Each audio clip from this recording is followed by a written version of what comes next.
What if your money problem is not really about money? She came to me because she wanted to pay off debt, save more, and feel free to travel and enjoy life. She thought she just needed help managing money. But what God revealed and changed was much deeper. And honestly, neither of us expected how much will shift. Let's jump into her story. Hi, Linda. Can you please introduce yourself to us? Sure. My name is Linda. I am a fascia stretch therapist. Similar to massage, it's a body work, and I help equestrians ride better in the saddle. And I also stretch other people as well. I go to horse shows and I travel to retreats to help women also in their recovery. This is awesome. Thank you so much. Sure.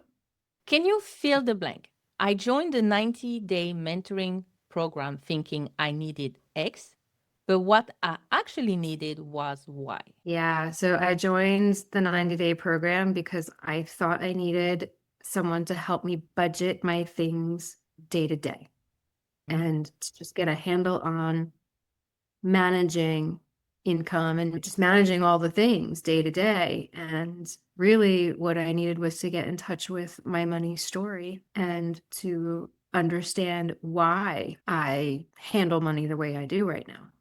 So it was a deeper level. That's what I needed. And I didn't know I needed that until we started working together. Yeah, absolutely. Often that's the thing. People think that, okay, I want to pay off debt, I want to save, or even start investing. It must be something wrong with my managing, my stewarding.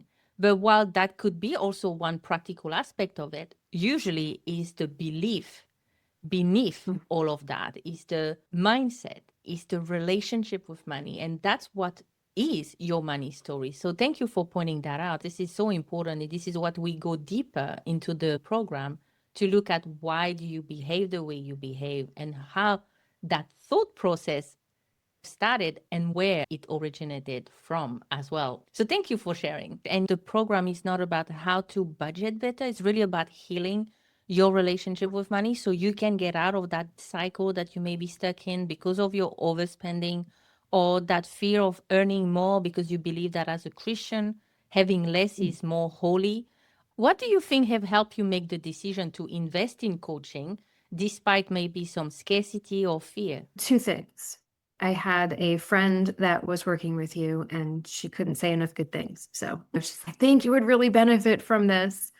And the other thing that made me do it was like, I'm tired of running the same treadmill. I'm tired of being on the hamster wheel with money. The definition of insanity is doing the same thing over and over again and expecting different results. I wasn't getting different results. So I thought she's getting good results. And she said, this is a very different approach than anything else that I've ever really done. So I said, okay, I'll book the discovery call and let's see what happens.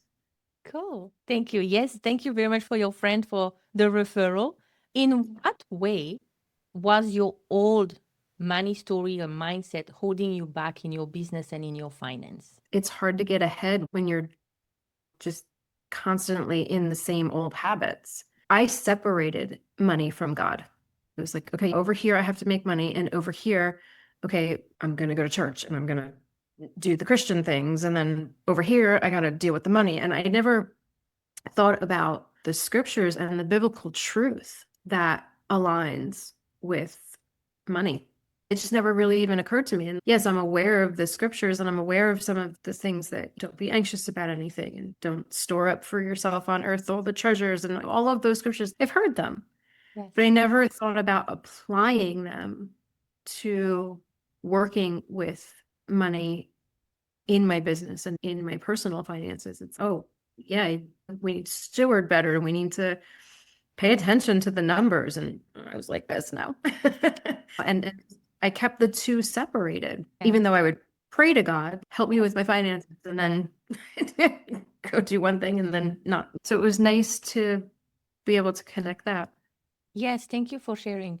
The behavior that you were having is I'm praying, I'm asking him for things, but then on the other side, there were that avoidance behavior because the whole thing about money was too overwhelming. So it bred a lot of anxiety. And the reason why you shut down a little bit, it's easier to just pray, God, can you help me with the finance? But you couldn't move past that stuckness of taking the step to actually apply the biblical principle as you were explaining and stewarding what he has given you at the time.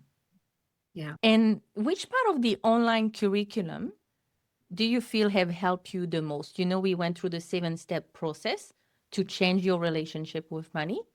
Which step or which aspect of the online curriculum do you think have helped you inside the program? There were two, actually. One was really diving in and understanding my money story. That shifted things so much because I was like, okay, what I'm doing with money is not entirely my fault, right? I'm not being bad with money. It's these internal thoughts and these subconscious things that created some of these money habits. I had the scarcity mindset. I had a poverty mindset. I had a little bit of these mindsets. And so to learn what these mindsets were all about, it was like, oh, I could see myself in a little bit of this and a little bit of that. And oh, okay, wait, growing up, we didn't have a lot of money. I was always told, no, we can't afford that. Or it was those kinds of things. And so exposing that and diving into it and seeing it on paper, because the way you have us do that is to see it Yeah. and to really think about it. So that was just so eye-opening. And then the other thing for me was the tracking, right? Knowing that looking at my numbers really isn't so scary. Yes. And I can look at them and they're not going to bite me and we're okay. Everything's safe. And to really see it and keep track of it in a fun way. And it just automatically puts the things in, and then you can categorize it and you can see. Now I can see, Yeah. oh, I spent a little too much on the groceries, or oops, I had a little too much fun this month, or like where to reel it back. Because the old money me was like, I'm looking at my bank statement. Where did all my money go? I don't know where it went. Yes. Oh, wait, now I can see where it went. Yes. And that's Yeah. super important. Once we deal with, like you mentioned, the money story, to give you also that sense of, okay, I'm not bad with money. I have patterns of thinking and behaving that are causing me to not be a good steward right in this moment. However, I know that I can do better. And once we heal the maybe the shame or the guilt that is associated with what you believe, the number will show you and tell about you or your relationship with God. Then, as you mentioned, you come into looking at the number just as data. There's no longer that emotion attached to it. It's what is my money telling me right now? Where did I spend the most money this month? And by using, for you, I giving you a specific tracker to help you just put things in and then we categorize it so you can see it. Other clients, we don't even touch the number because they don't have that avoidance patterns. We look at sales or other things. But once you go and see, okay, I actually don't like where I'm spending my money now, you have a choice. Now you can decide next month, I want to do something totally differently.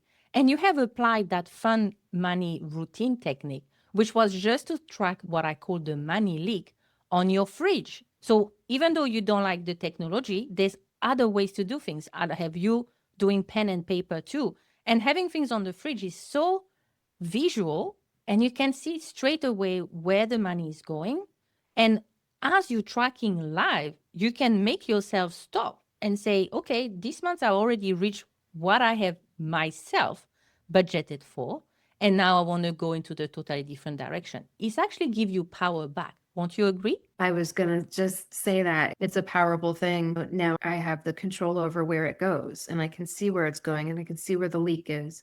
And now the power to fix it, to change it. Yes, And if I don't, then I'm just going to start repeating old patterns again. Yeah. absolutely. So, what was the biggest transformation or breakthrough that you experienced? I would say the impulse buy. I was a very impulsive buyer. If I couldn't sleep, I'd be scrolling Facebook and I would see ads for things. And I'm like, oh, that looks really cool. So it's only $30. Let me just order that. Now I have the awareness to stop and say, do I really need that? Yeah, it's 2 a.m. Go back to bed. I don't really need that. Or if I'm walking in the grocery store and I see a new product or a new food or a new whatever, it's, oh, that might be really cool to try, but wait, is it on my list? Or remember that for next time, because if I buy that now, it might get wasted because I wasn't planning on, right? So it's the awareness of the planning and just stopping that impulse by giving myself that, let me just think about this for a minute. Even with Amazon, like I deleted apps on my phone so I wasn't tempted to buy things right away. So if I need something from Amazon, I have to go to my laptop, I gotta open up the website, I gotta log in, I gotta go.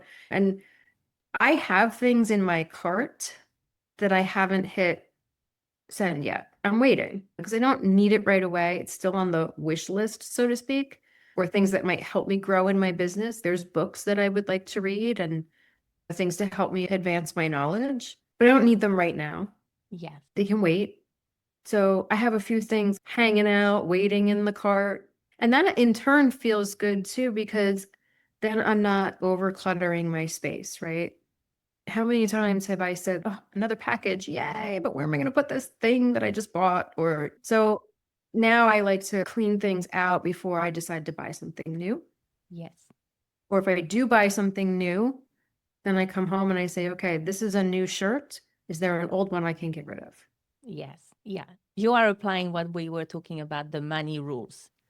And Yes. this is so powerful. And first, the biggest transformation for you and what contributed to that was your awareness that when you didn't feel really good, when you started to feel bored, you were tempted to spend money to give you a sense of joy in that moment. That coping mechanism was spending money. And that's how you could change your mood from one to the others. But then when you receive those things, you're like, oh, it's cluttering my house. I should not have buy it. So you have the remorse sometimes. And it was just that vicious cycle. But because of the work that we've done about your money story and understanding why you were stuck in those patterns, it gave you the awareness. And with the awareness come power, because now you are using a different habit in the way you respond. Because you still get triggered, like you say, oh, I see that nice shiny thing and I want to buy it. But now you have the automatic response because of the renewal of your mindset that we've done together of this is nice, but I'm not going to be buying it right now. I will wait a little bit longer. And sometimes you end up not even buying it because it was just in the moment that felt like shiny and interesting. But later on, you're like, actually, I don't need it. But we also applied those money rules where if I do one thing, something else needs to go, or there's a strategy behind your spending. And in the program, we have a bonus module called Become a Good Steward. And in that, I talk about spending intentionally. And so you have learned the different way people can spend based on their emotion or what they think about themselves. And that little lesson have also given you extra tool on identifying your way of spending, but also how to change it, which is what you have described just now. So thank you very much. Yeah. Yeah. I was definitely a retail therapy person.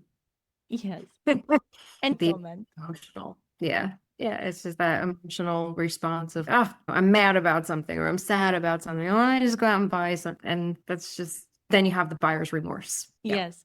So thank you so much for sharing. How has this 90-day program positively impacted your finance, business, or your lifestyle? It's definitely impacted my business because, again, even in the business stuff, it's, oh, maybe I need this or maybe I need that. Or I sign up for like a booking platform or things that I don't necessarily need right now in the business. So it's giving me that awareness again of what does my business really need right now? And is this an impulse buy? And knowing that I have to save for taxes, for all the other things that come with owning a business.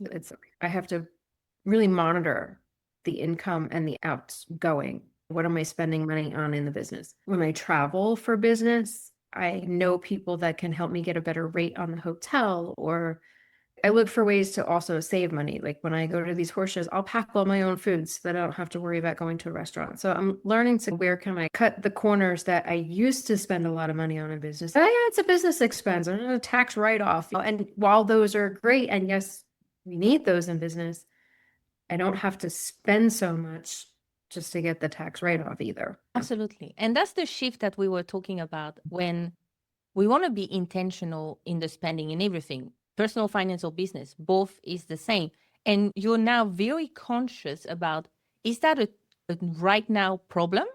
and that I want to fix with that expense? Or is it a future problem that I don't need to worry about in this moment? So you're very more productive in how you spend when it comes to the tools or maybe some extra coaching around what you want to do. So this is fantastic. And when it comes to taxes, often some people will think, oh, because I don't want to pay so much tax, I want to just spend it all.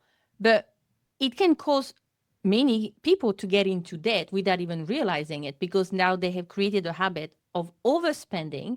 And then when it's time to do the taxes, they're like, oh, I can't even pay myself because I have nothing left in the business. The business is not profitable because I just overspend. So this is not good either. God is telling us when you spend money on taxes is because this is what we need to do. While yes, you need to know the rules on how you can reduce taxes, absolutely, as a business owner. But if you are someone that need to pay taxes, I want you to reframe, like I have mentioned and taught you, it's because God has provided enough money for you to have profit. So he has been a faithful God to give you much more than what you needed to do business, and then to have some in your hand that now you just need to give some back to the government. And this is how business works, and it's part of life. And when you change this and you don't put that anger or resentment toward having to pay tax, the way you're going to spend money in your business is going to be totally different too. And this is what you are explaining now. So thank you. What would you say you enjoy the most about working with me? I always looked forward to the calls. You just bring this light to it and you're so enjoyable. Your business being called Fun Money Habits. Yes, we're going to have fun tonight because we're going to learn something new, and you make it easy to understand. There's no crazy amounts of homework. You have this infectious smile, and I love your flower in your hair. It was just always fun to get online and to just sit with you. And even in the hard moments, right? In the moments that weren't so fun, or I had to really face a truth that didn't want to face, and the tears would come, whether it was between you and me or on one of the group calls, the holding of the space, like allowing me to just express what I had to express, and then showing me how to turn the corner or to take a breath, say the breath prayer. You give these simple yet beautiful strategies that when the moments get hard, like when the bills come in and you're like, I don't know how Yes. this is going to happen. And I want to run and hide and scream and cry. And I don't understand why I'm in a hard seat. You have provided the comforting things to get through that. So thank you for that. I always enjoyed jumping on the call with you. Yeah, Raina tonight. I really appreciate what you're sharing. I feel so passionate about changing the script on how people are teaching about money, to remove that shame, that guilt that so many can sometimes impose on you because of your bad spending behavior or anything like this. We didn't approach money that way at all. We looked at it as, okay, what is it telling us? And can we take the power back? Because money has been controlling you in a certain way in how you do things. But we're now looking at it differently, partnering with God by applying those biblical truths, and also regulating that anxiety response to rewire the brain, because that's what I do best. I help you heal your relationship with money through biblical principle. And so while for your case, we looked at the number, quite often we're just working really deep on renewing the mind with biblical truth so that your coping mechanism is different, is more with peace and that fun that you're talking about and that joy that you are here to glorify God with all the resources He has given you, that amazing talent you have with your business, but also the money He's giving in our hand. And so I really wanted to create, so thank you for sharing that space that feel the joy, the peace of the Lord in the difficult and the fun time, because we always praising Him, sharing our win, but also looking at the reality of where is our heart in this moment. Have we shifted from the world perspective of business and success? And do we need to bring us back to what God actually says about it? So we stop tying our worth to the bank balance, to the result, to our behavior, but fully stay anchored in who we are in Christ and knowing exactly who He is as our provider and fathers. So thank you so much for sharing that. Yeah. You have a gift because, like you said, not everybody, people that work in the money space sometimes want to put the shame and the guilt and the, oh, you should have a 401k and you should be doing this and you shouldn't do that. And you never brought that to the table. You did bring the peace around it. And I can tell how passionate you are about this. You are. And passions for the things that we do in life just come from our own stories. And God knows exactly what he's doing. He is such a good God. He brings people together. Look, I'm in the States and you're in New Zealand and we're together thanks to technology. This was just such a blessing. Oh, thank you. And that's a very nice sideway to my question, which is what would you say to someone who knows they need help, but feel that hesitancy in investing in transformation because maybe they have debt too and they think they should figure it out on their own somehow? Oh yeah, lean not on your own understanding. Get the help. Yeah, I would really encourage anybody to do it because it's a safe space. It is a encouraging space. It is a heart-centered space. You bring so much love to this. I felt your compassion for my situation. If you could hug me through the screen, we would have hugged. And I really do pray that at some point we can meet in person. Yeah. Because I would love to sit on the beach in Tahiti with you and come to New Zealand and see the beautiful landscapes there. Again, you bring such a safe and compassionate angle to this. So if anyone is struggling with money and you've tried all the things, try this because it's not just spending more money on another thing. This is transformative. It absolutely is 100% transformative. Thank you. And I just want an explanation that the program is not about how to budget better. It's really about healing your relationship with money so you can get out of that debt cycle that you may be stuck in because of your overspending or that fear of earning more because you believe that as a Christian, having less is more holy, or that fear of getting on a sales call and selling because of that scarcity mindset that's telling robbing somebody else for asking for the sale when it's none of that. And I help you actually put all of those limiting thoughts into light, give it back to God, and then with him, we heal your relationship with money and we change your automatic thinking pattern, but also behavior. So you create new pathway in your brain that are biblically based, that will glorify him and that will help you become the good and faithful steward God has called all of us to be. Yeah. Yes, 100%. And it's that deeper level. And I think that's the key. And that's the key to a lot of things, right? Even in the wellness space that I'm in, the key is getting to that deeper level so that the healing can happen. Yes, absolutely. And so my last question is there anything else you would like to add? I'm just so super grateful for this. I'm grateful to have had the friend that introduced me to you. I'm grateful for the journey. I am so grateful to God for the provision and the connection, right? Again, he knows how to bring people together and he knows. Yeah. He knew what I needed and he just made it happen. So I'm just full of gratitude. Oh, yeah.